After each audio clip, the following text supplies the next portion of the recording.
Imagine getting a text that says your credit card was just used for a big purchase in a city you've never visited. For Julie, that alert meant she could stop fraud before it cost her a dime. But Michael wasn't prepared.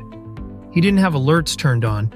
He only found out weeks later, after $4,200 was charged to his card. Here's the thing. Most banks and credit cards offer free instant alerts for suspicious activity, but they're not always enabled by default.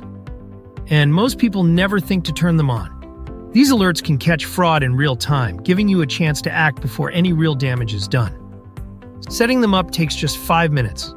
This week, pick your 2 most important accounts, maybe for your primary credit card and your debit card.